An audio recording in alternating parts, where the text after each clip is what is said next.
Ok, on passe aux petites questions de la fin. Oui, oui. Ouais. Alors, petite question rigolote.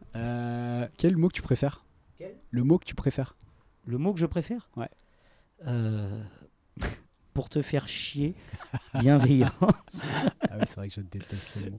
Tu le détestes. Non, mais c'est juste pour t'emmerder. Parce que c'est faux, en fait. Voilà, j'en profite. C'est faux, ça n'existe pas la bienveillance. Tu vois, on a l'évoqué il y a 3 secondes. Tout le monde est violent tout le temps, à chaque moment de la journée, et avec des personnes différentes, etc. Enfin, j'y crois pas, moi. Je trouve que c'est un mot marketing, voilà, qui perd de son alors sens. ça, Qui est vidé de son sens. Voilà, c'est ça là-dessus, on est d'accord. Après, je sais pas, j'aime bien Christophe André qui parle de ça. Je trouve ça pas mal, mais C'est qui Christophe André? Je ne connais pas. Christophe André, c'est un psychanalyste. Alors, c'est un peu le mec en vogue. Il est sur France Inter et tout ça, mais il est vraiment passionnant. Voilà, je peux pas parler de lui parce que je maîtriserais mal le sujet, mais c'est quelqu'un que j'aime écouter, dont j'ai lu.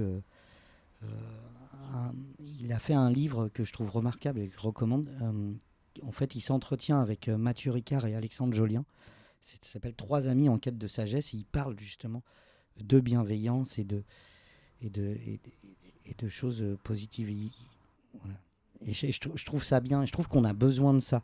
Je trouve qu'on a vraiment en réalité besoin de ça. Si ce mot est devenu marketing, s'il est récupéré autant, c'est parce que en réalité, je pense même qu'il est dangereux. T'imagines si on était tous bienveillants, aimez-vous les uns les autres. Ça ferait un super film avec Poulvord, ça. Ouais. Ce serait un beau bordel. Ouais, alors c'est marrant, j'en profite que tu dis ça pour dire aussi qu'à mon avis, le sujet, il passe par la nuance. C'est-à-dire que bienveillance, ok, mais comment on le définit? Et c'est intéressant, ces dialogues à 3, là. Il n'y a pas longtemps, je lisais un bouquin de bouddhisme. Et sur l'empathie, alors je sais pas, Mathieu Ricard, je crois, faisait la préface. Et dans le bouquin, ils expliquaient la différence entre le concept, du coup, très judéo-chrétien d'empathie, et le concept bouddhiste, qui, lui, est beaucoup plus centré sur accompagner l'autre à grandir et à passer à autre chose, alors que l'empathie, ça veut vraiment dire prendre la souffrance de l'autre. Or, on peut jamais, enfin en tout cas c'est mon credo, on peut pas prendre la souffrance de l'autre. Non, c'est dangereux. Et c'est hyper dangereux. C'est là où il y a des comportements de gourous malveillants, de pervers narcissiques, etc. quoi. Exactement, c'est très dangereux. Mais en tout cas, voilà. Non, mais c'est intéressant, on pourra en parler super longtemps de ça. Oui, ce podcast a vocation à durer 24 heures. Oui. Le mot que tu détestes? Oh putain, c'est compliqué ces trucs. Le mot que je déteste. Regarde pas la terrasse pour trouver un mot à détester. Ouais, je sais pas. Non, je suis pas très intelligent pour trouver des trucs comme ça, alors que tout seul dans ma salle de bain, je me fais ça et j'en trouve plein. Le mot que je déteste, fais ça, fais ci, fais ça. Ah, donc c'est il faut. Ouais, voilà.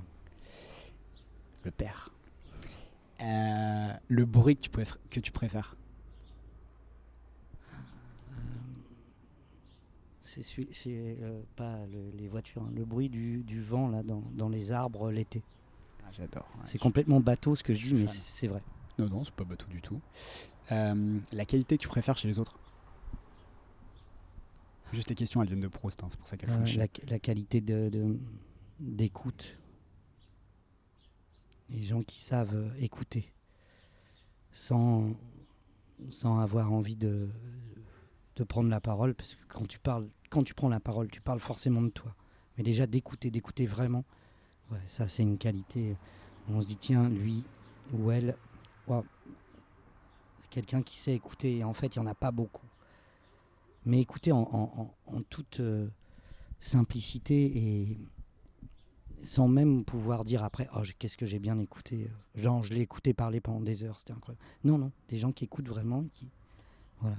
C'est intéressant ce que tu dis, c'est la différence entre l'ami réel et celui qui va souligner ce qu'il vient de faire pour toi, etc. C'est ça. Ouais, je suis d'accord. Alors là, c'est une question complètement intéressée. La personne qui mériterait d'être admirée, à ton avis, dans notre société? Quelqu'un qu'on met pas assez en valeur, parce que du coup, le podcast, pour rappel, s'appelle Admirare. J'invite les gens que j'admire. Et que je demande, toi, qui est-ce que tu penses qu'on n'admire pas assez? Qu'on n'admire pas assez. Ou qu'on met pas assez en avant, alors que pour autant, il y a la matière.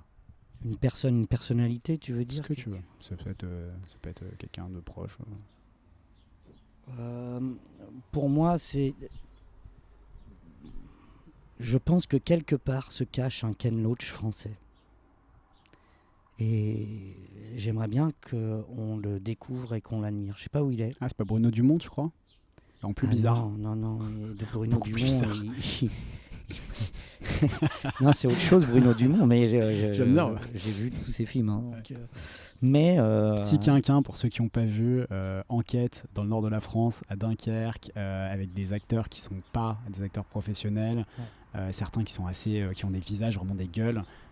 C'est complètement, je sais pas, fantasque, mais c'est extraordinaire.